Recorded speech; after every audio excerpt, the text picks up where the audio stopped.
Dear student, today we are going to discuss few new terms: absolute error, mean absolute error, relative error and percentage error।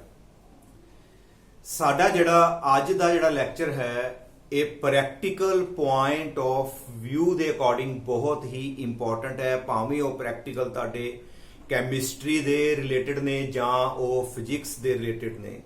ਅੱਜ ਦਾ lecture ਕਾਫੀ ਜ਼ਿਆਦਾ ਜਿਹੜਾ interesting ਤੇ important ਹੈ।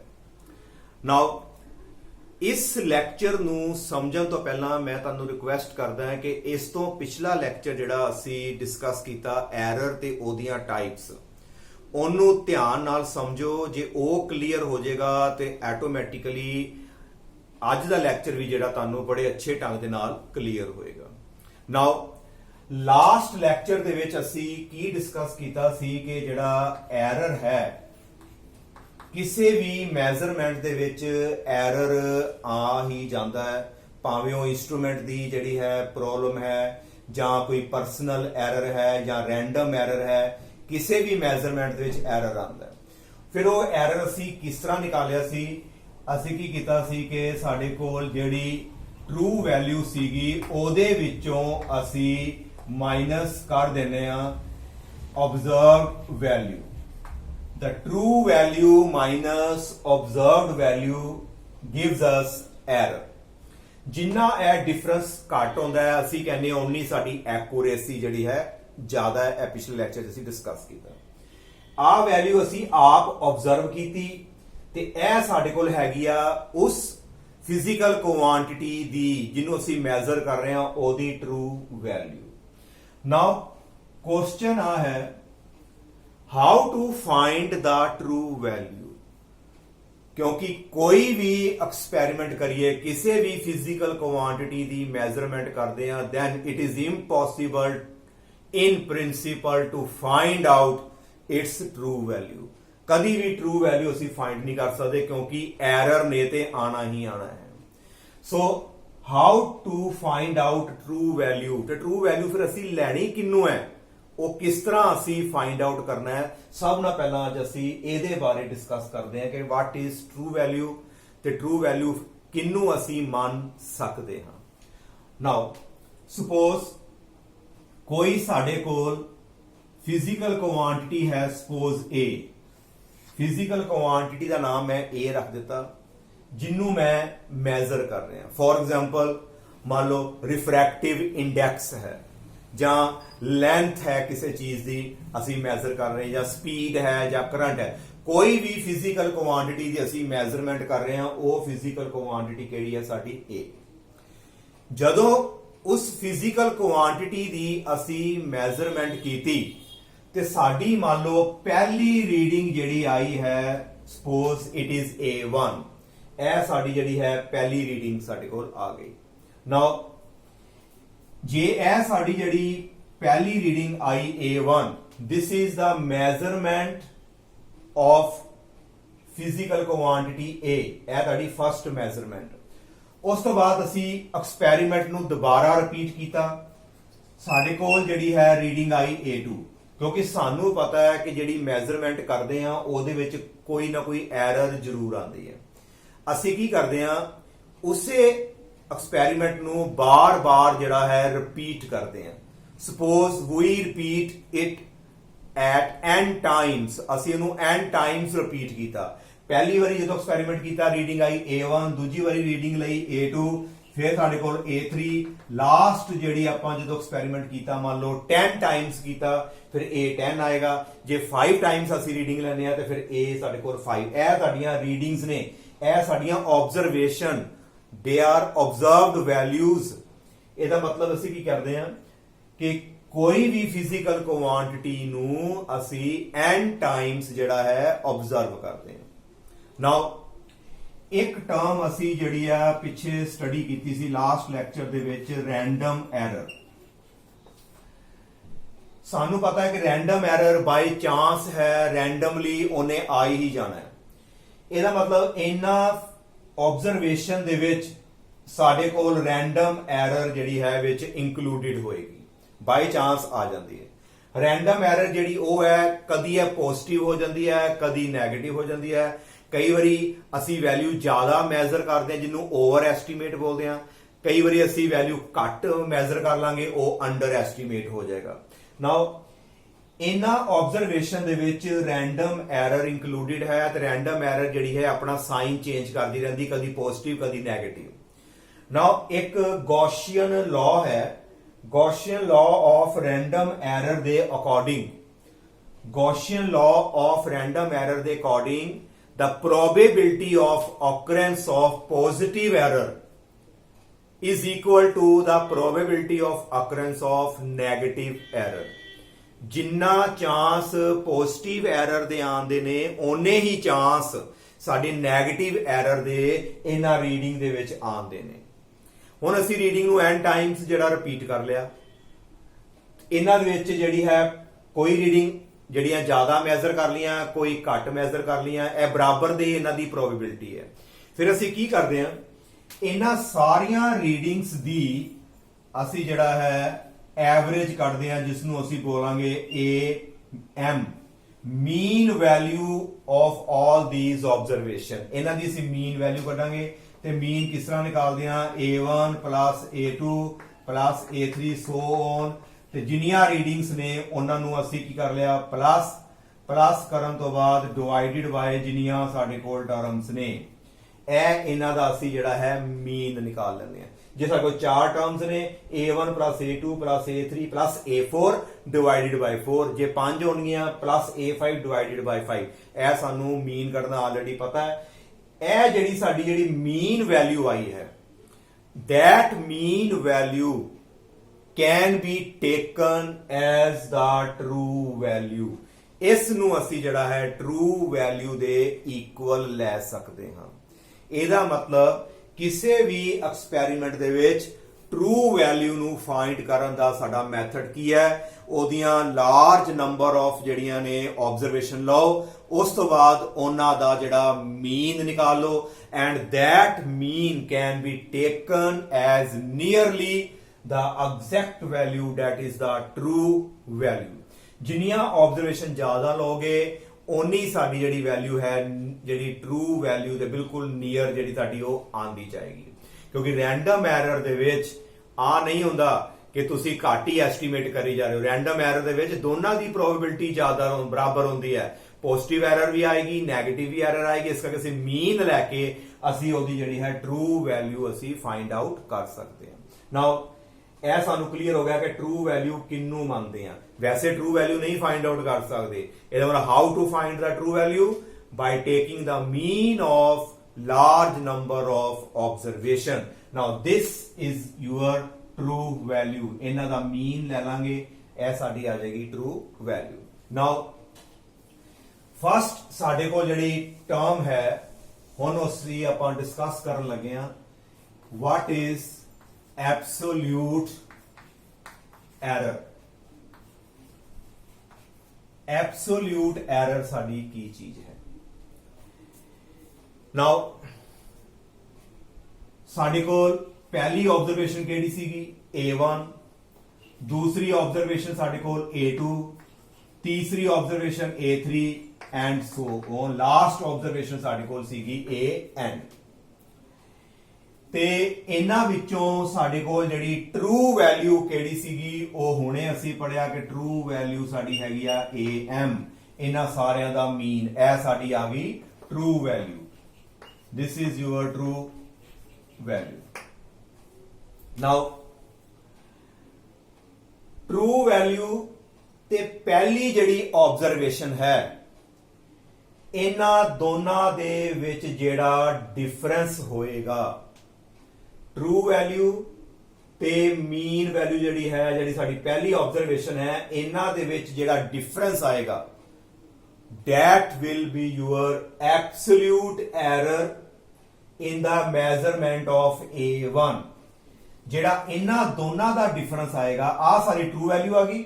True value ਦੇ ਵਿੱਚੋਂ ਜਦੋਂ ਅਸੀਂ ਫਸਟ ਆਬਜ਼ਰਵੇਸ਼ਨ ਮਾਈਨਸ ਕਰ ਦਾਂਗੇ, ਮਤਲਬ AM ਵਿੱਚੋਂ ਅਸੀਂ ਮਾਈਨਸ ਕਰ ਦਾਂਗੇ A1, that will give you the absolute error in the measurement of A1। Error ਕੱਢਣ ਦਾ ਤਰੀਕਾ ਸਾਨੂੰ ਪਤਾ ਹੈ ਕਿ ਟਰੂ ਵੈਲਿਊ ਚੋਂ ਆਬਜ਼ਰਵਡ ਵੈਲਿਊ ਨੂੰ ਮਾਈਨਸ ਕਰ ਦੇਣਾ ਤੇ ਐਬਸੋਲੂਟ ਐਰਰ ਅਸੀਂ ਕੱਲੀ ਜਿਹੜੀ ਮੈਜ਼ਰਮੈਂਟ ਹੈ ਉਹਦੀ ਅਸੀਂ ਨਿਕਾਲਣੀ ਹੈ। ਪਹਿਲਾਂ ਇਹਨਾਂ ਦਾ ਅਸੀਂ ਮੀਨ ਕੱਢਿਆ, ਮੀਨ ਕੱਢਣ ਤੋਂ ਬਾਅਦ ਸਾਡੇ ਕੋਲ ਜਿਹੜੀ ਹੈ ਟਰੂ ਵੈਲਿਊ ਆ ਗਈ। ਹੁਣ ਇਸ ਟਰੂ ਵੈਲਿਊ ਚੋਂ A1 ਮਾਈਨਸ ਕਰ ਦਾਂਗੇ। ਟਰੂ ਵੈਲਿਊ ਵਿੱਚੋਂ A1 ਮਾਈਨਸ ਕੀਤਾ, ਸਾਡੇ ਕੋਲ ਆ ਗਈ ਐਰਰ। ਇਹ ਜਿਹੜਾ ਟ੍ਰਾਇੰਗਲ ਦਾ ਇੱਕ ਸਿੰਬਲ ਵਾਇਆ ਹੈ ਇਸ ਨੂੰ ਅਸੀਂ ਪੜ੍ਹਦੇ ਹਾਂ ਐਬਸੋਲੂਟ ਐਰਰ। ਐਬਸੋਲੂਟ ਐਰਰ ਇਨ A1, ਇਹਨੂੰ ਪੂਰਾ ਪੜ੍ਹਨ ਦਾ ਤਰੀਕਾ ਐਬਸੋਲੂਟ ਐਰਰ ਇਨ A1 ਕਿਸ ਤਰ੍ਹਾਂ ਫਾਈਂਡ ਕੀਤਾ? AM ਵਿੱਚੋਂ ਅਸੀਂ ਮਾਈਨਸ ਕਰ ਦਾਂਗੇ A1 ਨਾਲ ਅਸੀਂ ਜਿਹੜਾ ਹੈ ਇਹਦਾ ਮੈਗਨੀਟਿਊਡ ਲੈਣਾ ਹੈ। ਸਿਰਫ ਅਸੀਂ ਇਹਦਾ ਮੈਗਨੀਟਿਊਡ ਲੈਣਾ ਹੈ, ਸਾਈਨ ਨੂੰ ਕਾਊਂਟ ਨਹੀਂ ਕਰਨਾ, ਕਿਉਂਕਿ ਜਦੋਂ ਅਸੀਂ ਇਹਨੂੰ ਮਾਈਨਸ ਕਰਾਂਗੇ ਕਈ ਵਾਰੀ ਦੇਖੋਗੇ ਕਈ ਵਾਰੀ ਸਾਡੇ ਕੋਲ ਨੈਗੇਟਿਵ ਆਨਸਰ ਆਏਗਾ, ਕਈ ਵਾਰੀ ਸਾਡੇ ਕੋਲ ਪੋਜ਼ਿਟਿਵ ਆਨਸਰ ਆਏਗਾ, ਕਿਉਂਕਿ ਜਿਹੜਾ ਮੀਨ ਹੁੰਦਾ ਹੈ ਇਹ ਮਿਡਲ ਤੇ ਆ ਕੇ ਰੁਕਦਾ ਹੈ। ਕਿਸੇ ਵੀ ਚੀਜ਼ ਦਾ ਮੀਨ ਕੱਢੋਗੇ ਉਹ ਮਿਡਲ ਤੇ ਆਏਗਾ। ਫੋਰ ਐਗਜ਼ਾਮਪਲ ਅਸੀਂ ਜਿਹੜਾ 3 ਤੇ +4 ਤੇ +5 ਆ ਤਿੰਨ ਟਰਮਸ ਨੇ ਸਾਡੇ ਕੋਲ, ਇਹਨਾਂ ਦਾ ਅਸੀਂ ਜੇ ਮੀਨ ਕੱਢਦੇ ਆ ਤੇ ਡਿਵਾਈਡਡ ਬਾਈ 3 ਕਰਾਂਗੇ, 5 ਤੇ 4 9 ਤੇ 3 ਸਾਡੇ ਕੋਲ ਆ ਗਿਆ 12/3 ਤੇ ਆ ਗਿਆ 4। ਮੀਨ ਜਿਹੜਾ ਆਂਦਾ ਹੈ ਬਿਲਕੁਲ ਮਿਡਲ ਤੇ ਲਾਗੇ ਛਾਗੇ ਨਿਕਲਦਾ ਹੈ। ਤੇ ਜੇ ਮੀਨ ਮਿਡਲ ਚ ਹੈ ਤੇ ਜਦੋਂ ਇਹ ਸਾਡੀ ਟਰੂ ਵੈਲਿਊ ਆ ਗਈ ਲਗਭਗ ਟਰੂ ਵੈਲਿਊ, ਤੇ ਜਦੋਂ ਅਸੀਂ ਇਹਦੇ ਚੋਂ ਪਹਿਲੀ ਮਾਈਨਸ ਕਰਾਂਗੇ ਤੇ 4 - 3 ਉਹ ਤੇ ਆਏਗਾ 1, ਤੇ ਜਦੋਂ ਅਸੀਂ 4 - 5 ਕਰਾਂਗੇ ਟਰੂ ਵੈਲਿਊ ਮਾਈਨਸ ਆਬਜ਼ਰਵਡ ਵੈਲਿਊ ਸਾਡੇ ਕੋਲ ਆਏਗਾ -1। ਇਹਦਾ ਮਤਲਬ ਇਹਦਾ ਜਿਹੜਾ ਆਨਸਰ ਹੈ ਉਹ ਨੈਗੇਟਿਵ ਵੀ ਆ ਸਕਦਾ ਹੈ ਤੇ ਪੋਜ਼ਿਟਿਵ ਵੀ ਆ ਸਕਦਾ ਹੈ, ਪਰ ਅਸੀਂ ਜਸਟ ਇਹਦਾ ਜਿਹੜਾ ਹੈ ਮੈਗਨੀਟਿਊਡ ਹੀ ਲੈਣਾ ਹੈ। ਇੱਥੇ ਵੀ ਤੁਸੀਂ ਜਿਹੜਾ ਹੈ ਮੈਗਨੀਟਿਊਡ, ਇਹ ਜਿਹੜਾ ਸਾਈਨ ਹੁੰਦਾ ਹੈ ਦੋ ਲਾਈਨਾਂ ਜਿਹੜੀ ਖਿੱਚੀਆਂ ਹੈ ਇਹਦਾ ਮਤਲਬ ਹੈ ਕਿ just we will take magnitude. Sign ਜੇ ਨੈਗੇਟਿਵ ਆਏਗਾ ਉਹਨੂੰ ਵਿੱਚੋਂ ਆਪਾਂ ਛੱਡ ਦਾਂਗੇ, ਹਮੇਸ਼ਾ ਇਹਦਾ ਜਿਹੜਾ ਸਾਈਨ ਹੈ ਪੋਜ਼ਿਟਿਵ ਲੈ ਕੇ ਹੀ ਆਪਾਂ ਚੱਲਣਾ ਹੈ। ਨਾਓ what is delta A1? It is absolute error in the measurement of A1. How to find? mean value ਚੋਂ ਮਤਲਬ true value ਚੋਂ ਪਹਿਲੀ observation ਅਸੀਂ ਮਾਈਨਸ ਕਰਤੀ। now what is ਦੂਸਰੀ ਜਿਹੜੀ ਹੈ ਆਪਾਂ ਲਿਖਣ ਲੱਗੇ ਆ delta A2। ਇਹਨੂੰ ਕੀ ਪੜੋਗੇ? magnitude of absolute error, क्योंकि ट्राइंगल का मतलब error, magnitude of absolute error in the measurement of A2। ਇਹਦੇ ਵਿੱਚ ਕਿੰਨੀ ਐਰਰ ਆਈ, ਕਿਉਂਕਿ ਹਰ ਇੱਕ ਟਰਮ ਦੇ ਵਿੱਚ ਐਰਰ ਨੇ ਆਣਾ ਹੀ ਆਣਾ ਹੈ, ਤੇ ਉਹ ਐਰਰ ਕਿਸ ਤਰ੍ਹਾਂ ਕੱਢਾਂਗੇ? ਅਸੀਂ ਕੀ ਕਰਾਂਗੇ? ਪਹਿਲਾਂ ਟਰੂ ਵੈਲਿਊ ਸਾਡੇ ਕੋਲ ਆ ਗਈ AM, ਮਾਈਨਸ ਕਰ ਦਾਂਗੇ ਇਹਦੇ ਵਿੱਚੋਂ ਆਬਜ਼ਰਵਡ ਵੈਲਿਊ ਆ ਜਾਏਗੀ ਸਾਡੀ A2, ਉਹਦਾ ਪਾ ਦਾਂਗੇ ਨਾਲ ਅਸੀਂ mod. This is the method to find the absolute error in each observation। ਇਹਦਾ ਮਤਲਬ ਸਾਨੂੰ ਜਿਹੜਾ ਹੈ ਕਲੀਅਰ ਹੋ ਗਿਆ ਕਿ delta A1 the mod, it is the absolute error in the measurement of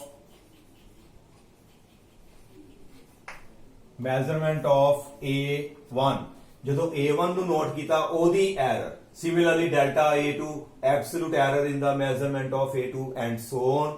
ਤੇ ਅਸੀਂ ਜਿਹੜਾ ਹੈ ਇਹਨਾਂ ਸਾਰਿਆਂ ਦੀ ਜਿਹੜੀ ਵੈਲਿਊ ਅਸੀਂ ਲਿਖ ਸਕਦੇ ਹਾਂ ਡੈਲਟਾ A6।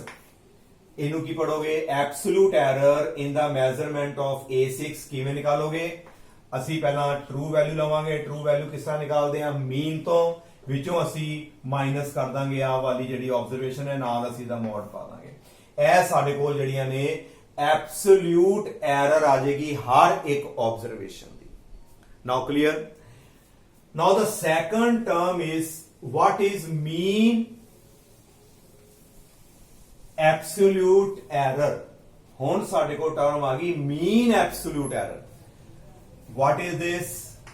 ਇਹ ਪਹਿਲੀ ਮੈਜ਼ਰਮੈਂਟ ਦੀ ਐਰਰ, ਇਹ ਦੂਸਰੀ ਮੈਜ਼ਰਮੈਂਟ ਦੀ ਐਰਰ, ਇਸ ਤਰ੍ਹਾਂ ਇਹ ਸਾਡੇ ਕੋਲ ਆ ਗਈ ਤੀਸਰੀ measurement the error, so on. Last ਜਿਹੜੀ ਸਾਡੀ ਮੈਜ਼ਰਮੈਂਟ ਸੀ ਉਹਦੀ ਵੀ ਐਰਰ ਅਸੀਂ ਨਿਕਾਲ ਲਈ। ਟ੍ਰਾਇੰਗਲ ਦਾ ਮਤਲਬ ਐਬਸੋਲੂਟ ਐਰਰ। ਹੁਣ ਹਰ ਇੱਕ ਟਰਮ ਦੇ ਵਿੱਚ ਐਰਰ ਆ ਰਹੀ ਹੈ ਤੇ ਹੁਣ ਅਸੀਂ ਇੱਕ ਫਾਈਨਲ ਜਿਹੜੀ ਐਰਰ ਕਿਹੜੀ ਮੰਨੀਏ ਕਿ ਸਾਡੇ ਕੋਲ ਮੇਨ ਐਰਰ ਕਿਹੜੀ ਹੈ।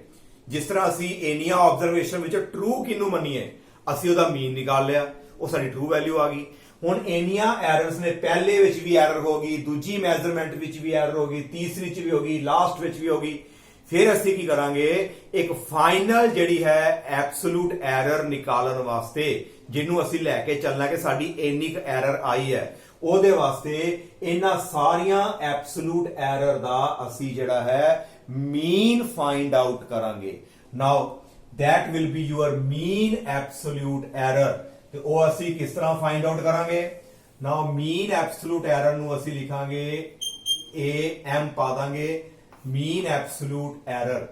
it is given by ਜਿਹੜੀ ਸਾਡੀ ਪਹਿਲੀ ਐਰਰ ਪਲੱਸ ਦੂਸਰੀ ਜਿਹੜੀ ਸਾਡੀ ਐਰਰ ਹੈ ਪਲੱਸ ਸੋਨ ਲਾਸਟ ਸਾਡੀ ਜਿਹੜੀ ਐਰਰ ਹੈ, ਸਾਰਿਆਂ ਨੂੰ ਪਲੱਸ ਕਰਨ ਤੋਂ ਬਾਅਦ ਅਸੀਂ ਜਿਹੜਾ ਹੈ ਜਿੰਨੀਆਂ ਐਰਰਸ ਹੋਣਗੀਆਂ ਉਹਦੇ ਨਾਲ ਉਹਨੂੰ ਅਸੀਂ ਜਿਹੜਾ ਹੈ ਡਿਵਾਈਡ ਕਰ ਦਾਂਗੇ, ਜਿੰਨੀਆਂ ਟਰਮਸ ਉਹਦੇ ਨਾਲ ਡਿਵਾਈਡ ਕਰਤਾ। that will be your mean absolute error and you can say it is the final error। ਜਿਹੜੀ ਪੂਰੇ ਐਕਸਪੈਰੀਮੈਂਟ ਦੇ ਵਿੱਚ ਸਾਡੀ ਜਿਹੜੀ ਐਰਰ ਆ ਗਈ ਉਹ ਸਾਡੀ ਐਰਰ ਇਹ ਹੀ ਹੈ ਡੈਲਟਾ AM।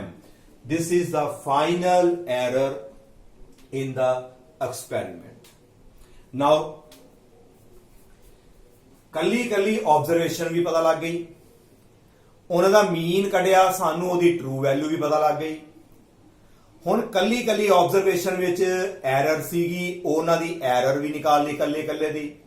ਫਿਰ ਉਹਨਾਂ ਦਾ ਮੀਨ ਕੱਢ ਕੇ ਅਸੀਂ ਪੂਰੇ ਫਾਈਨਲ ਜਿਹੜੀ ਹੈ ਰਿਜ਼ਲਟ ਜਿਹੜਾ ਸਾਡਾ ਆਇਆ ਉਹਦੀ ਵੀ ਅਸੀਂ ਇੱਕ ਐਰਰ ਜਿਹੜੀ ਹੈ ਨਿਕਾਲ ਲਈ। ਇਟ ਮੀਨਸ ਕਿ ਜਿਹੜੀ ਸਾਡੀ ਫਿਜ਼ੀਕਲ ਕੁਆਂਟੀਟੀ ਤੁਸੀਂ ਮੈਜ਼ਰ ਕਰ ਰਹੇ ਹੋ, ਇਹ ਸਾਡੀ ਫਿਜ਼ੀਕਲ ਕੁਆਂਟੀਟੀ ਸੀ ਜਿਹਦਾ ਨਾਮ A ਰੱਖਿਆ ਸੀ ਆਪਾਂ, ਕੋਈ ਰਿਫਰੈਕਟਿਵ ਇੰਡੈਕਸ ਹੈ ਉਹਦੀ ਮੈਜ਼ਰਮੈਂਟ ਕਰ ਰਹੇ ਹਾਂ। ਮੰਨ ਲਓ ਉਹ A ਆ ਗਈ, ਉਹ ਕਿੰਨੀ ਹੋਏਗੀ, ਉਹਦੀ ਮੈਜ਼ਰਮੈਂਟ ਕਿੰਨੀ ਹੋਏਗੀ। ਹੁਣ ਪਹਿਲਾਂ ਤਾਂ ਲਿਖਾਂਗੇ ਉਹਦੀ ਜਿਹੜੀ ਹੈ ਟਰੂ ਵੈਲਿਊ ਜਿਹੜੀ ਅਸੀਂ ਮੀਨ ਕੱਢ ਕੇ ਨਿਕਾਲੀ। A ਨੂੰ ਅਸੀਂ ਮੈਜ਼ਰ ਕਰ ਰਹੇ ਹਾਂ, ਮੰਨ ਲਓ ਰਿਫਰੈਕਟਿਵ ਇੰਡੈਕਸ ਫਾਈਂਡ ਆਊਟ ਕਰ ਰਹੇ ਸੀ। ਨਾਓ ਰਿਫਰੈਕਟਿਵ ਇੰਡੈਕਸ ਇਕੁਅਲ ਟੂ ਇਹ ਉਹਦੀ ਟਰੂ ਵੈਲਿਊ ਆ ਗਈ ਜਿਹਨੂੰ ਅਸੀਂ ਮੰਨ ਕੇ ਚੱਲੇ। ਜੇ ਇਹ ਉਹਦੀ ਟਰੂ ਵੈਲਿਊ ਹੈ ਤੇ ਨਾਲ ਅਸੀਂ ਕੀ ਕਰਾਂਗੇ, ਪਲੱਸ ਮਾਈਨਸ ਲਗਾ ਕੇ ਉਹਦੀ ਜਿਹੜੀ ਹੈ ਮੀਨ ਐਬਸੋਲੂਟ ਜਿਹੜੀ ਵਿੱਚ ਐਰਰ ਹੈ ਉਹ ਪਲੱਸ ਤੇ ਮਾਈਨਸ ਵਿੱਚ ਕਰ ਦਾਂਗੇ। ਇਹਦਾ ਮਤਲਬ ਹੈ ਕਿ ਜਿਹੜਾ ਰਿਫਰੈਕਟਿਵ ਇੰਡੈਕਸ ਹੋਏਗਾ ਉਹਦੀ ਵੈਲਿਊ AM ਤੋਂ ਟਰੂ ਵੈਲਿਊ ਤੋਂ ਇੰਨੀ ਵੱਧ ਵੀ ਹੋ ਸਕਦੀ ਹੈ ਕਿਉਂਕਿ ਐਰਰ ਆ ਰਹੀ ਵਿੱਚ, ਇੰਨੀ ਵੱਧ ਵੀ ਹੋ ਸਕਦੀ ਹੈ ਤੇ ਇੰਨੀ ਵਿੱਚੋਂ ਜਿਹੜੀ ਹੈ ਘੱਟ ਵੀ ਹੋ ਸਕਦੀ ਹੈ। ਕਹਿਣ ਦਾ ਮਤਲਬ ਜਿਹੜੀ ਵੈਲਿਊ A ਹੈ it lies between refractive index ਦੀ ਜਿਹੜੀ ਵੈਲਿਊ ਲਾਈ ਕਰੇਗੀ AM ਮਾਈਨਸ ਡੈਲਟਾ AM ਤੇ ਹੋਰ ਵੱਧ ਤੋਂ ਵੱਧ ਕਿੰਨੀ ਹੋ ਸਕਦੀ ਹੈ, AM ਸਾਡੇ ਕੋਲ ਆ ਜਾਏਗਾ ਪਲੱਸ ਡੈਲਟਾ AM। ਇਹਦਾ ਮਤਲਬ ਇੱਕ ਰੇਂਜ ਸੈੱਟ ਹੋ ਗਈ, ਇੱਕ ਲਿਮਿਟ ਸੈੱਟ ਹੋ ਗਈ ਕਿ ਜਿਹੜੀ ਰਿਫਰੈਕਟਿਵ ਇੰਡੈਕਸ ਹੈ ਇਹਦੀ ਵੈਲਿਊ ਇਸ ਰੇਂਜ ਵਿੱਚ ਜਿਹੜੀ ਹੈ ਉਹ ਲਾਈ ਕਰੇਗੀ। ਮਤਲਬ ਜਿੰਨੀ ਟਰੂ ਵੈਲਿਊ ਚੋਂ ਉਹਦੀ ਐਰਰ ਮਾਈਨਸ ਕਰ ਦੋ। ਫੋਰ ਐਗਜ਼ਾਮਪਲ ਮੈਂ ਇੱਥੇ ਵੈਸੇ ਇੱਕ ਐਗਜ਼ਾਮਪਲ ਲੈਣਾ, ਮੰਨ ਲਓ ਕਿ ਟਰੂ ਵੈਲਿਊ ਸਾਡੇ ਕੋਲ ਹੈਗੀ ਹੈ ਫੋਰ ਐਗਜ਼ਾਮਪਲ 5.6 ਮੰਨ ਲਓ ਵੀ 7 ਹੈ ਸਾਡੀ ਟਰੂ ਵੈਲਿਊ ਤੇ ਜਿਹੜੀ ਮੀਨ ਸਾਡੇ ਕੋਲ ਐਬਸੋਲੂਟ ਐਰਰ ਆਈ ਹੈ suppose it is 0.01, ਇਹਦੇ ਚ ਜਿਹੜੀ ਮੀਨ ਐਬਸੋਲੂਟ ਐਰਰ ਆਈ 0.01 ਐਰਰ ਆ ਗਈ ਇਹਦੇ ਵਿੱਚ ਵੀ। ਇਹਦਾ ਮਤਲਬ ਕਿ ਜਿਹੜੀ A ਦੀ ਸਾਡੀ ਜਿਹੜੀ ਵੈਲਿਊ ਹੋਏਗੀ, ਜਿਹੜੀ ਆਬਜ਼ਰਵੇਸ਼ਨ ਹੈ ਕੁਆਂਟੀਟੀ A, ਇਹਦੀ ਵੈਲਿਊ ਜਿਹੜੀ ਹੈ 5.67 ਚੋਂ 0.01 ਮਾਈਨਸ ਕਰ ਦੋ, ਇਤੋਂ ਜ਼ਿਆਦਾ ਤੇ 5.67 ਪਲੱਸ 0.01 ਉਹ ਚ ਪਲੱਸ ਕਰ ਦੇਣਾ। ਕਹਿਣ ਦਾ ਮਤਲਬ ਜਦੋਂ ਅਸੀਂ ਇਹਦੇ ਵਿੱਚੋਂ 0.01 ਮਾਈਨਸ ਕੀਤਾ ਸਾਡੇ ਕੋਲ 5.66 ਤੋਂ ਲੈ ਕੇ A ਦੀ ਵੈਲਿਊ ਜਿਹੜੀ ਹੈ ਸਾਡੇ ਕੋਲ ਚ ਪਲੱਸ ਕਰੋਗੇ 5.6 ਸਾਡੇ ਕੋਲ ਆ ਜਾਏਗਾ 8। A ਦੀ ਵੈਲਿਊ 5.66 ਤੋਂ ਲੈ ਕੇ 5.68 ਦੇ ਇਨ ਬਿਟਵੀਨ ਜਿਹੜੀ ਹੈ ਉਹ ਲਾਈ ਕਰੇਗੀ। This is about mean absolute error. ਕਿਉਂਕਿ ਕੱਲੀ ਟਰਮ ਵਿੱਚ ਜੇ ਐਰਰ ਆਈ ਜਾ ਰਹੀ ਹੈ ਤੇ ਸਾਡਾ ਫਰਜ਼ ਬਣਦਾ ਫਿਰ ਕਿਹੜੀ ਐਰਰ ਲਵਾਂਗੇ ਪੂਰੀ ਟੋਟਲ, ਫਿਰ ਉਹਨਾਂ ਦਾ ਵੀ ਮੀਨ ਕੱਢ ਲਿਆ ਜਾਂਦਾ ਹੈ। ਮੀਨ ਕੱਢ ਕੇ ਜੋ ਉਹਦਾ ਫਾਈਨਲ ਰਿਜ਼ਲਟ ਆਉਂਦਾ ਹੈ ਉਹਨੂੰ ਅਸੀਂ ਫਾਈਨਲ ਐਰਰ ਜਿਹੜੀ ਹੈ ਉਹ ਮੰਨਦੇ ਆ। ਫਿਰ ਟਰੂ ਵੈਲਿਊ 'ਚ ਉਹਨੂੰ ਮਾਈਨਸ ਕਰੋ ਤੇ ਟਰੂ ਵੈਲਿਊ 'ਚ ਪਲੱਸ ਕਰਕੇ ਇੱਕ ਰੇਂਜ ਸੈੱਟ ਹੋ ਜਾਂਦੀ ਹੈ ਕਿ ਫਿਜ਼ੀਕਲ ਕੁਆਂਟੀਟੀ ਵੈਲਿਊ ਇਹਦੇ ਰੇਂਜ ਦੇ ਵਿੱਚ ਹੀ ਜਿਹੜੀ ਕਿਤੇ ਨਾ ਕਿਤੇ ਉਹ ਲਾਈ ਕਰੇਗੀ। ਨਾਓ ਇਸ ਤੋਂ ਬਾਅਦ ਜਿਹੜੀ ਸਾਡੀ ਨੈਕਸਟ ਟਰਮ ਹੈ ਉਸ ਦਾ ਨਾਮ ਹੈ ਸਾਡੇ ਕੋਲ ਰਿਲੇਟਿਵ ਐਰਰ। ਰਿਲੇਟਿਵ ਐਰਰ ਜਿਹੜੀ ਹੈ ਉਹ ਸਾਡੇ ਐਕਸਪੈਰੀਮੈਂਟ ਦੀ ਐਕੂਰੇਸੀ ਨੂੰ ਡਿਫਾਈਨ ਕਰਨ ਦੇ ਕੰਮ ਆਉਂਦੀ ਹੈ। ਜੋ ਵੀ ਅਸੀਂ ਐਕਸਪੈਰੀਮੈਂਟ ਕੀਤਾ, ਜੋ ਅਸੀਂ ਰੀਡਿੰਗਸ ਲਈਆਂ, ਅਸੀਂ ਕਿੰਨਾ ਐਕੂਰੇਟ ਜਿਹੜਾ ਹੈ ਵਰਕ ਕੀਤਾ ਉਹ ਚੈੱਕ ਕਰਨਾ ਹੋਵੇ ਤਾਂ ਸਾਡੀ ਜਿਹੜੀ ਹੈ ਟਰਮ ਯੂਜ਼ ਹੁੰਦੀ ਹੈ ਰਿਲੇਟਿਵ ਐਰਰ ਤੇ ਜਾਂ ਅਸੀਂ ਯੂਜ਼ ਕਰਦੇ ਹਾਂ percentage error. Now the relative error, ਇਹਨੂੰ ਨਿਕਾਲਣ ਦਾ ਕੀ ਫਾਰਮੂਲਾ ਹੈ? ਰਿਲੇਟਿਵ ਐਰਰ ਕਿਸ ਤਰ੍ਹਾਂ ਨਿਕਾਲਦੇ ਆ? ਜਿੰਨੀ ਸਾਡੀ ਮੀਨ ਐਬਸੋਲਿਊਟ ਐਰਰ ਆਈ, the mean absolute error ਨੂੰ ਅਸੀਂ ਡਿਵਾਈਡ ਕਰ ਦੇਣਾ ਹੈ the true value ਦੇ ਨਾਲ ਅਸੀਂ ਜਿਹੜਾ ਉਹਨੂੰ ਡਿਵਾਈਡ ਕਰ ਦੇਣਾ ਹੈ। ਆ ਡੈਲਟਾ ਦਾ ਮਤਲਬ ਹੈ ਐਰਰ ਤੇ m ਦਾ ਮਤਲਬ ਹੈ ਮੀਨ। ਇਹ ਆ ਗਈ ਸਾਡੀ ਟੋਟਲ ਮੀਨ ਐਬਸੋਲਿਊਟ ਐਰਰ, ਜਿੰਨੀ ਸਾਡੀ total error I divided by true value. ਅਸੀਂ ਦੇਖਣਾ ਹੈ ਕਿ ਟਰੂ ਵੈਲਿਊ ਦੇ ਵਿੱਚ ਕਿੰਨੇ ਪਰਸੈਂਟ ਸਾਡੀ ਜਿਹੜੀ ਹੈ ਉਹ ਐਰਰ ਜਿਹੜੀ ਹੈ ਉਹ ਆਂਦੀ ਹੈ। Now this is the relative error. ਇਹਦੇ ਅਕੋਰਡਿੰਗ ਉਹਦੇ ਵਿੱਚ ਕਿੰਨੀ ਜਿਹੜੀ ਹੈ ਟਰੂ ਵੈਲਿਊ ਦੇ ਅਕੋਰਡਿੰਗ ਕਿੰਨੇ ਵਿੱਚ ਐਰਰ ਆ ਰਹੀ ਹੈ। ਨਾਓ ਤੇ ਜਿਹੜੀ ਅਸੀਂ ਨਿਕਾਲਣਾ ਚਾਹੁੰਦੇ ਆ ਪਰਸੈਂਟੇਜ ਐਰਰ, ਉਹਦੇ ਵਾਸਤੇ ਕੀ ਕਰਾਂਗੇ? ਜਿਹੜੀ ਆ ਸਾਡੀ ਮੀਨ ਐਬਸੋਲਿਊਟ ਐਰਰ ਹੈ ਤੇ ਉਹਨੂੰ ਅਸੀਂ ਟਰੂ ਵੈਲਿਊ ਨਾਲ ਡਿਵਾਈਡ ਕੀਤਾ, ਮਲਟੀਪਲਾਈ ਬਾਈ 100 ਕਰੋਗੇ। ਇਹ ਸਾਡਾ ਜਿਹੜਾ ਫਾਰਮੂਲਾ ਹੈ ਪਰਸੈਂਟੇਜ ਐਰਰ ਨਿਕਾਲਣ ਦਾ ਹੈ। ਜਦੋਂ ਵੀ ਕੋਈ ਐਕਸਪੈਰੀਮੈਂਟ ਕਰੀਏ, ਐਕਸਪੈਰੀਮੈਂਟ ਐਕੂਰੇਟ ਤਾਂ ਹੋਏਗਾ ਜੇਕਰ ਉਹਦੇ ਵਿੱਚ ਪਰਸੈਂਟੇਜ ਐਰਰ ਬਹੁਤ ਘੱਟ ਹੋਏਗੀ। ਹੁਣ ਪਰਸੈਂਟੇਜ ਐਰਰ ਘੱਟ ਤਾਂ ਹੋਏਗੀ ਜੇਕਰ ਸਾਡੇ ਕੋਲ ਜਿਹੜੀ ਮੀਨ ਐਬਸੋਲਿਊਟ ਐਰਰ ਜਿਹੜੀ ਆ ਰਹੀ ਹੈ ਉਹ ਘੱਟ ਹੋਵੇ। ਜਿੰਨੀ ਆ ਐਰਰ ਘੱਟ ਹੋਏਗੀ ਉਹਨੇ ਜਿਹੜੀ ਹੈ ਪਰਸੈਂਟ ਸਾਡੀ ਜਿਹੜੀ ਹੈ ਐਰਰ ਜਿਹੜੀ ਹੈ ਉਹ ਘੱਟ ਆਏਗੀ ਤੇ ਸਾਡਾ ਰਿਜ਼ਲਟ ਓਨਾ ਜ਼ਿਆਦਾ ਜਿਹੜਾ ਹੈ ਐਕੂਰੇਟ ਹੋਏਗਾ। ਇਹ ਦੋਨੋਂ ਟਰਮਸ ਜਿਹੜੀਆਂ ਨੇ ਐਕੂਰੇਸੀ ਦੇ ਫਾਈਂਡ ਆਊਟ ਕਰਨ ਦੇ ਲਈ ਅਸੀਂ ਇਹਨਾਂ ਨੂੰ ਵਰਤਦੇ ਹਾਂ। ਬਾਕੀ ਤੁਹਾਨੂੰ ਇਹ ਸਾਰਾ ਕਲੀਅਰ ਹੋ ਗਿਆ। ਪਰਸੈਂਟੇਜ ਐਰਰ ਇਹਦਾ ਜਿਹੜਾ ਹੈ ਕੋਈ ਯੂਨਿਟ ਨਹੀਂ ਬਣੇਗਾ ਕਿਉਂਕਿ ਥੱਲੇ ਮੀਨ ਵੈਲਿਊ, ਉੱਪਰ ਵੀ ਐਰਰ ਦਾ ਯੂਨਿਟ ਉਹੀ ਹੋਏਗਾ ਜੋ ਫਿਜ਼ੀਕਲ ਕੁਆਂਟੀਟੀ ਦਾ ਹੈ ਤੇ ਇਹ ਦੋਨੋਂ ਡਿਵਾਈਡ ਹੋ ਜਾਣਗੇ। ਇਹਨਾਂ ਦਾ ਕੋਈ ਜਿਹੜਾ ਹੈ ਯੂਨਿਟ ਨਹੀਂ ਹੈ। ਨਾਓ ਇਸ ਤੋਂ ਬਾਅਦ ਅਸੀਂ ਇਹਦੇ ਰਿਲੇਟਡ ਜਿਹੜਾ ਹੈ ਇੱਕ ਨਿਊਮੈਰੀਕਲ ਅਸੀਂ ਸੋਲਵ ਕਰਦੇ ਹਾਂ। ਸਭ ਨਾਲ ਪਹਿਲਾਂ ਮੈਂ ਜਿਹੜਾ ਨਿਊਮੈਰੀਕਲ ਜਿਹੜਾ ਬਲੈਕ ਬੋਰਡ ਤੇ ਲਿਖ ਲਿਆ। ਨਾਓ ਇਨ ਦਿਸ ਨਿਊਮੈਰੀਕਲ ਸਾਡੇ ਕੋਲ ਜਿਹੜਾ ਹੈ ਰਿਫਰੈਕਟਿਵ ਇੰਡੈਕਸ ਜਿਹੜਾ ਗਲਾਸ ਦਾ ਅਸੀਂ ਮੈਜ਼ਰ ਕੀਤਾ, ਉਹਦੀਆਂ ਆਬਜ਼ਰਵੇਸ਼ਨਸ ਸਾਨੂੰ ਦਿੱਤੀਆਂ ਹੋਈਆਂ ਨੇ। ਇਹ ਸਾਡੀ ਪਹਿਲੀ ਰੀਡਿੰਗ ਹੈ, ਇਹ ਸਾਡੀ ਸੈਕੰਡ, ਥਰਡ, ਫੋਰਥ। ਇਹਦਾ ਮਤਲਬ ਸਾਡੇ ਕੋਲ ਜਿਹੜੀ ਹੈ ਫਸਟ ਆਬਜ਼ਰਵੇਸ਼ਨ A1, ਇਹ ਸਾਡੇ ਕੋਲ ਸੈਕੰਡ ਆਬਜ਼ਰਵੇਸ਼ਨ, ਇਹ ਥਰਡ ਵਨ, A4 ਹੋ ਗਈ, A5 ਐਂਡ A6। ਨਿਊਮੈਰੀਕਲ ਦੇ ਵਿੱਚ ਅਸੀਂ ਰਿਫਰੈਕਟਿਵ ਇੰਡੈਕਸ ਗਲਾਸ ਦਾ ਜਿਹੜਾ ਹੈ 6 ਵਾਰੀ ਅਸੀਂ ਫਾਈਂਡ ਆਊਟ ਕੀਤਾ। ਇਹਦੇ ਵਿੱਚ ਸਾਡੇ ਕੋਲ ਫਸਟ ਤੋਂ ਲੈ ਕੇ 6 ਆਬਜ਼ਰਵੇਸ਼ਨ ਤੱਕ ਸਾਡੀਆਂ ਜਿਹੜੀਆਂ ਸਾਡੇ ਕੋਲ ਰੀਡਿੰਗਸ ਆ ਗਈਆਂ ਨੇ। ਨਾਓ ਕੁਐਸਚਨ ਕੀ ਹੈ? ਅਸੀਂ ਨਿਕਾਲਣਾ ਹੈ ਜੋ ਅਸੀਂ ਪਿੱਛੇ ਟੌਪਿਕ ਪੜ੍ਹੇ ਉਹ ਸਾਰੀ ਵੈਲਿਊਜ਼ ਅਸੀਂ ਨਿਕਾਲਣੀ ਹੈ। ਨਾਓ ਕੈਲਕੂਲੇਟ ਦਾ ਟਰੂ ਵੈਲਿਊ। ਨਾਓ ਟਰੂ ਵੈਲਿਊ ਅਸੀਂ ਜਿਹੜੀ ਹੈ ਕਿਸ ਤਰ੍ਹਾਂ ਨਿਕਾਲੀ ਸੀ? ਟਰੂ ਵੈਲਿਊ ਜਿਹੜੀ ਹੁੰਦੀ ਹੈ ਇਸ ਨੂੰ ਅਸੀਂ ਬੋਲਦੇ ਹਾਂ ਮੀਨ ਵੈਲਿਊ। ਤੇ ਹੁਣ ਅਸੀਂ ਇਹਦਾ ਮੀਨ ਨਿਕਾਲਾਂਗੇ, that will be our true value। Now mean value ਨਿਕਾਲਣ ਦਾ ਤਰੀਕਾ ਜਿਹੜਾ ਸੀ ਅਸੀਂ ਕੀ ਪੜਿਆ ਸੀ ਕਿ ਸਾਰਿਆਂ ਨੂੰ ਪਲੱਸ ਕਰਨਾ ਹੈ, ਜਿੰਨੀਆਂ ਟਰਮਸ ਨੇ ਥੱਲੇ ਡਿਵਾਈਡ ਕਰ ਦੋ। ਸਾਡੇ ਕੋਲ ਕੀ ਆਏਗਾ 1.54 plus 1.53 plus so on. Last ਸਾਡੇ ਕੋਲ ਜਿਹੜੀ ਹੈ 1.45, ਇਹਨੂੰ ਡਿਵਾਈਡ ਕਰਨਾ ਕਰਾਂਗੇ ਆਪਾਂ 6 ਦੇ ਨਾਲ, ਕਿਉਂਕਿ ਸਾਡੇ ਕੋਲ 6 ਆਬਜ਼ਰਵੇਸ਼ਨ ਨੇ। ਇਹਨਾਂ ਨੂੰ ਪਲੱਸ ਕਰਕੇ ਤੁਸੀਂ ਜਿਹੜਾ ਹੈ ਜਦੋਂ 6 ਨਾਲ ਡਿਵਾਈਡ ਕਰੋਗੇ ਸਾਡੇ ਕੋਲ ਜਿਹੜਾ ਹੈ ਮੀਨ ਵੈਲਿਊ ਜਿਹੜੀ ਆਏਗੀ 1.51। that will be your mean value।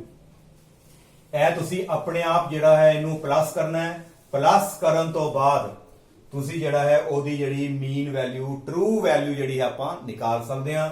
ਇਹਦਾ ਮਤਲਬ ਸਾਡੇ ਕੋਲ ਟਰੂ ਵੈਲਿਊ ਸਾਡੇ ਕੋਲ ਆ ਗਈ 1.51। ਇਹ ਕਲੀਅਰ? ਸੈਕੰਡ ਜਿਹੜਾ ਅਸੀਂ ਕੁਐਸਚਨ ਚ ਕੀ ਸੀਗਾ, ਅਸੀਂ ਹਰ ਇੱਕ ਆਬਜ਼ਰਵੇਸ਼ਨ ਦੇ ਵਿੱਚ ਉਹਦੀ ਜਿਹੜੀ ਹੈ ਐਬਸੋਲੂਟ ਐਰਰ ਨਿਕਾਲਣੀ ਹੈ। ਹਰ ਇੱਕ ਆਬਜ਼ਰਵੇਸ਼ਨ ਦੀ ਐਰਰ ਨਿਕਾਲਣੀ ਹੈ। ਨਾਓ ਪਹਿਲੀ ਆਬਜ਼ਰਵੇਸ਼ਨ ਦੀ ਐਰਰ, ਇਹ ਦੂਸਰੀ ਆਬਜ਼ਰਵੇਸ਼ਨ ਦੀ ਐਰਰ, ਇਸ ਤਰ੍ਹਾਂ ਤੁਸੀਂ ਹਰ ਇੱਕ ਆਬਜ਼ਰਵੇਸ਼ਨ ਦੀ ਐਰਰ ਨਿਕਾਲਣੀ ਹੈ। ਅਸੀਂ ਪਹਿਲਾਂ ਨਿਕਾਲੀਏ a ਡੈਲਟਾ a1। ਕਿਸ ਤਰ੍ਹਾਂ ਨਿਕਾਲਦੇ ਹਾਂ? ਮੋਡ ਪਹਿਲਾਂ ਲਿਖਾਂਗੇ ਉਹਦੀ ਮੀਨ ਵੈਲਿਊ, ਵਿੱਚੋਂ ਅਸੀਂ ਜਿਹੜਾ ਹੈ ਮਾਈਨਸ ਕਰ ਦਾਂਗੇ ਉਹਦੀ error. Now that will be equal to what is the value of am? 1.51। ਇਹਦੇ ਵਿੱਚੋਂ ਅਸੀਂ ਮਾਈਨਸ ਕਰ ਦਾਂਗੇ 1.54। ਵੱਡੀ ਵੈਲਿਊ ਚੋਂ ਛੋਟੀ ਵੈਲਿਊ ਤੁਸੀਂ ਮਾਈਨਸ ਕਰ ਦਿਓ, ਤੇ ਜਦੋਂ ਮਾਈਨਸ ਕਰੋਗੇ ਸਾਡਾ ਆਨਸਰ ਵੈਸੇ ਜਿਹੜਾ ਹੈ ਮਾਈਨਸ ਚ ਆਏਗਾ। that will be equal to 0.03, ਪਰ ਇਹਦਾ ਜਿਹੜਾ ਮੈਗਨੀਟਿਊਡ ਹੈ it will be equal to 0.03। ਇਹ ਸਾਡੀ ਜਿਹੜੀ ਹੈ ਪਹਿਲੀ ਆਬਜ਼ਰਵੇਸ਼ਨ ਦੀ ਸਾਡੀ ਐਰਰ ਆ ਜਾਏਗੀ। ਇਸੇ ਤਰੀਕੇ ਨਾਲ ਅਸੀਂ ਸੈਕੰਡ ਆਬਜ਼ਰਵੇਸ਼ਨ ਦੀ, ਥਰਡ ਆਬਜ਼ਰਵੇਸ਼ਨ, ਫੋਰਥ, ਹਰ ਇੱਕ ਆਬਜ਼ਰਵੇਸ਼ਨ ਦੀ ਸਿਮਿਲਰਲੀ ਜਿਹੜੀ ਹੈ ਅਸੀਂ ਜਿਹੜੀ ਉਹਦੀ ਐਰਰ ਫਾਈਂਡ ਆਊਟ ਕਰ ਸਕਦੇ ਹਾਂ। ਅਸੀਂ ਇੱਕ ਲਾਸਟ ਆਬਜ਼ਰਵੇਸ਼ਨ ਦੀ ਐਰਰ ਨਿਕਾਲ ਦਿੰਦੇ ਹਾਂ, ਤੇ ਐਰਰ ਕਿਸ ਤਰ੍ਹਾਂ ਡਿਨੋਟ ਕਰਦੇ ਹਾਂ ਅਸੀਂ? ਟ੍ਰਾਈਐਂਗਲ ਦੇ ਨਾਲ। Absolute error in the measurement of a6 ਕੀ ਦੇ ਇਕੁਅਲ ਆਏਗੀ? ਮੋਡ ਤੁਹਾਡੀ ਟਰੂ ਵੈਲਿਊ ਮਾਈਨਸ ਵਿੱਚੋਂ ਕਰ ਦੋਗੇ a6, ਤੇ ਟਰੂ ਵੈਲਿਊ ਹੈ 1.51, ਤੇ ਮਾਈਨਸ ਵਿੱਚੋਂ ਕਰ ਦੋਗੇ 1.45, ਤੇ ਇੱਥੇ ਤੁਸੀਂ ਸਾਈਡ ਤੇ ਮਾਈਨਸ ਕਰ ਲਓ। 1.51 ਚੋਂ 1.45 ਨੂੰ ਅਸੀਂ ਜਿਹੜਾ ਹੈ ਮਾਈਨਸ ਕਰਤਾ। ਇਧਰੋਂ ਆ ਗਏ ਸਾਡੇ ਕੋਲ 11 ਚ 5 ਕੱਢੇ ਸਾਡੇ 6, ਇੱਥੇ ਆ ਗਿਆ 0। ਇਹ ਸਾਡੀ ਜਿਹੜੀ ਐਰਰ ਆਏਗੀ 0.06 ਆ ਗਈ। ਇਸ ਤਰ੍ਹਾਂ ਤੁਸੀਂ ਕੱਲੀ ਜਿਹੜੀ ਹੈ ਵੈਲਿਊ ਦੀ ਐਰਰ ਨਿਕਾਲ ਸਕਦੇ ਹੋ। ਮੈਂ ਸਿਰਫ 2 ਕੱਢ ਕੇ ਦਿਖਾਈਆਂ, ਤੁਸੀਂ ਆਪ ਜਿਹੜੀ ਹੈ ਐਬਸੋਲੂਟ ਐਰਰ ਜਿਹੜੀ ਹੈ ਇਨ ਇੰਡੀਵਿਜੂਅਲ ਮੈਜ਼ਰਮੈਂਟ ਨਿਕਾਲਣ ਦੀ ਜਿਹੜੀ ਹੈ ਕੋਸ਼ਿਸ਼ ਕਰਨੀ ਹੈ। ਨਾਓ ਇਸ ਤੋਂ ਬਾਅਦ ਥਰਡ ਜਿਹੜੀ ਸਾਡਾ ਪ੍ਰੋਬਲਮ ਸੀ, ਮੀਨ ਐਬਸੋਲੂਟ ਐਰਰ ਨਿਕਾਲਣੀ ਹੈ। ਹੁਣ ਮੀਨ ਐਬਸੋਲੂਟ ਐਰਰ ਕਿਵੇਂ? ਪਹਿਲੀ ਐਰਰ, ਸਿਮਿਲਰਲੀ ਦੂਸਰੀ ਪਲੱਸ ਤੀਸਰੀ, ਜਿੰਨੀਆਂ ਐਰਰਸ ਤੁਹਾਡੇ ਕੋਲ ਆਣਗੀਆਂ ਇਹਨਾਂ ਸਾਰਿਆਂ ਨੂੰ ਅਸੀਂ ਜਿਹੜਾ ਹੈ ਪਲੱਸ ਕਰ ਲਾਂਗੇ। ਪਲੱਸ ਕਰਨ ਤੋਂ ਬਾਅਦ ਡਿਵਾਈਡਡ ਬਾਈ 6, ਉਹ ਸਾਡੇ ਕੋਲ ਜਿਹੜੀ ਹੈ ਮੀਨ ਐਬਸੋਲੂਟ ਜਿਹੜੀ ਹੈ ਉਹ ਸਾਡੇ ਕੋਲ ਐਰਰ ਆਏਗੀ। ਨਾਓ ਮੀਨ ਐਬਸੋਲੂਟ ਐਰਰ ਲਿਖਣ ਦਾ ਤਰੀਕਾ, delta am it will be equal to delta a1 plus ਸਾਡੇ ਕੋਲ ਆ ਜਾਏਗਾ delta a2 plus so on, ਸਾਡੇ ਕੋਲ ਆਏਗਾ ਲਾਸਟ ਡੈਲਟਾ a6 ਡਿਵਾਈਡਡ ਬਾਈ 6। ਪਹਿਲੇ ਦੀ ਐਰਰ ਸਾਡੇ ਕੋਲ ਮੰਨ ਲਓ 0.03 ਆਈ ਸੀ, ਪਲੱਸ ਸੋ ਲਾਸਟ ਆਈ ਸੀ ਸਾਡੇ ਕੋਲ ਪਲੱਸ 0.06 ਡਿਵਾਈਡਡ ਬਾਈ ਅਸੀਂ ਜਿਹੜਾ ਕਰ ਦਾਂਗੇ 6 ਦੇ ਨਾਲ। ਤੇ ਜਦੋਂ ਇਹਨੂੰ ਹੱਲ ਕਰੋਗੇ ਇਹਦਾ ਜਿਹੜਾ ਮੀਨ ਐਬਸੋਲੂਟ ਸਾਡੇ ਕੋਲ ਜਿਹੜੀ ਐਰਰ ਆਉਂਦੀ ਪਈ ਹੈ ਉਹ ਸਾਡੇ ਕੋਲ ਆਈ 0.04। that will be your mean absolute error in the measurement of all these ਜਿਹੜੀ ਹੈ ਇਹ ਤੁਹਾਡੀ ਫਾਈਨਲ ਜਿਹੜੀ ਹੈ ਉਹ ਐਰਰ ਹੋ ਜਾਏਗੀ। ਨਾਓ ਇਸ ਤੋਂ ਬਾਅਦ ਅਸੀਂ ਨਿਕਾਲਣਾ ਹੈ ਰਿਲੇਟਿਵ ਐਰਰ। ਤੇ ਰਿਲੇਟਿਵ ਐਰਰ ਨਿਕਾਲਣ ਦਾ ਤਰੀਕਾ relative error will be equal to ਉੱਪਰ ਆ ਜਾਏਗਾ ਸਾਡੇ ਕੋਲ ਮੀਨ ਐਬਸੋਲੂਟ ਐਰਰ, ਥੱਲੇ ਆ ਜਾਏਗੀ ਉਹਦੀ ਮੀਨ ਵੈਲਿਊ, ਉੱਪਰ ਆ ਜਾਏਗਾ ਸਾਡੇ ਕੋਲ 0.04 ਤੇ ਡਿਵਾਈਡਡ ਬਾਈ ਸਾਡੇ ਕੋਲ ਆ ਜਾਏਗਾ 1.51 ਜਿਹੜੀ ਸਾਡੀ ਮੀਨ ਵੈਲਿਊ ਨੂੰ ਥੱਲੇ ਡਿਵਾਈਡ ਕਰ ਦੋਗੇ। ਇਹ ਫਾਰਮੂਲੇ ਜਿਹੜੇ ਅਸੀਂ ਪਿੱਛੇ ਡਿਸਕਸ ਕੀਤੇ ਮੈਂ ਉਹੀਓ ਲਗਾ ਰਹੇ ਹਾਂ। ਨਾਓ ਜਦੋਂ ਇਹਨਾਂ ਨੂੰ ਡਿਵਾਈਡ ਕਰੋਗੇ ਤੇ ਇੱਥੇ ਇੱਕ ਚੀਜ਼ ਦਾ ਧਿਆਨ ਰੱਖਣਾ ਹੈ ਕਿ ਜਿਹੜਾ ਪਿੱਛੇ ਅਸੀਂ ਰਾਉਂਡ ਆਫ ਦਾ ਤਰੀਕਾ ਪੜਿਆ, ਇੱਥੇ ਦੋ ਨੰਬਰਾਂ ਦੀ ਡਿਵੀਜ਼ਨ ਹੋ ਰਹੀ ਹੈ ਤੇ ਜਦੋਂ ਵੀ ਦੋ ਨੰਬਰ ਦੀ ਡਿਵੀਜ਼ਨ ਹੋਵੇ ਤੇ ਸਿਗਨੀਫੀਕੈਂਟ ਫਿਗਰਸ ਜਿਹੜੇ ਕਿੰਨੇ ਆਨਸਰ ਚਾਣੇ ਚਾਹੀਦੇ ਆ ਉਹ ਡਿਪੈਂਡ ਕਰਦਾ ਹੈ ਜਿਹਦੇ ਘੱਟੋ ਘੱਟ ਸਿਗਨੀਫੀਕੈਂਟ ਫਿਗਰਸ ਨੇ।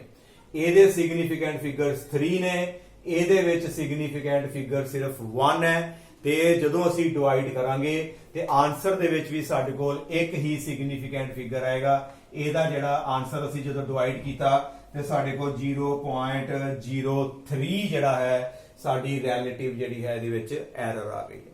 ਨਾਓ ਪਰਸੈਂਟੇਜ ਜਿਹੜੀ ਸਾਡੀ ਐਰਰ ਹੈ ਉਹਨੂੰ ਨਿਕਾਲਣ ਦਾ ਤਰੀਕਾ ਕੀ ਹੈ ਕਿ ਜੋ ਸਾਡਾ delta AM divided by AM multiply ਕਿੰਨਾ ਕਰ ਦਾਂਗੇ 100, ਇਹ ਸਾਡਾ ਆ ਗਿਆ 0.03 multiply by 100 and we will get just only 3%। ਇਹਦਾ ਮਤਲਬ ਪੂਰੇ ਐਕਸਪੈਰੀਮੈਂਟ ਦੇ ਵਿੱਚ ਸਾਡੀ ਜਿਹੜੀ ਹੈ 3% ਐਰਰ ਆਈ ਹੈ। ਇਹ ਬਹੁਤ ਘੱਟ ਹੈ। ਇਹਦਾ 97% ਸਾਡੀ ਐਕੂਰੇਸੀ ਹੋ ਗਈ ਤੇ 3% ਜਿਹੜਾ ਹੈ ਥੋੜੀ ਬਹੁਤੀ ਉਹ ਐਰਰ ਆ ਗਈ ਹੈ। ਨਾਓ ਲਾਸਟ ਵਿੱਚ ਜਿਹੜਾ ਹੈ ਨੂਮੈਰੀਕਲ ਦੇ ਵਿੱਚ ਪੁੱਛਦੇ ਆ ਕਿ ਜਿਹੜੀ ਉਹ ਫਿਜ਼ੀਕਲ ਕੁਆਂਟੀਟੀ ਤੁਸੀਂ ਮੈਜ਼ਰ ਕੀਤੀ ਉਹਨੂੰ ਹੁਣ ਤੁਸੀਂ ਐਬਸੋਲੂਟ ਐਰਰ ਦੇ ਵਿੱਚ ਰਿਪਰੈਜ਼ੈਂਟ ਕਰਕੇ ਦਿਖਾਓ। ਨਾਓ ਅਸੀਂ ਫਿਜ਼ੀਕਲ ਕੁਆਂਟੀਟੀ ਜਿਹੜੀ ਮੈਜ਼ਰ ਕੀਤੀ ਉਹਦੀ ਮੀਨ ਵੈਲਿਊ ਤੇ ਆ ਗਈ 1.51। ਮੈਂ ਪਿੱਛੇ ਲਿਖਿਆ ਸੀ ਇਸ ਤਰ੍ਹਾਂ AM plus minus delta AM। ਇਹ ਹੈਗਾ ਸਾਡਾ ਮੈਥਡ ਕਿ ਉਸ ਫਿਜ਼ੀਕਲ ਕੁਆਂਟੀਟੀ ਨੂੰ ਹੁਣ ਫਾਈਨਲੀ ਰਿਪਰੈਜ਼ੈਂਟ ਕਰਕੇ ਦੱਸੋ ਕਿ ਉਹਦੀ ਟਰੂ ਕਿੰਨੀ ਹੈ ਤੇ ਉਹਦੇ ਵਿੱਚ ਕਿੰਨੇ ਪਰਸੈਂਟ ਜਾਂ ਕਿੰਨੀ ਵਿੱਚ ਐਬਸੋਲੂਟ ਜਿਹੜੀ ਐਰਰ ਹੈ। ਇਹਦਾ ਮਤਲਬ ਸਾਡੀ physical quantity A equal to mean value ਜਿਹੜੀ ਹੈ 1.51 ਪਲੱਸ ਮਾਈਨਸ ਜਿਹੜੀ ਮੀਨ ਵੈਲਿਊ ਸੀ ਸਾਡੀ ਜਿਹੜੀ ਆਈ it will be equal to 0.04। ਇਹ ਆ ਗਈ ਸਾਡੀ true value in term of, ਇਹ ਅਸੀਂ ਜਿਹੜੀ ਫਿਜ਼ੀਕਲ ਕੁਆਂਟੀਟੀ ਨੂੰ ਐਕਸਪ੍ਰੈਸ ਕੀਤਾ in term of mean absolute error.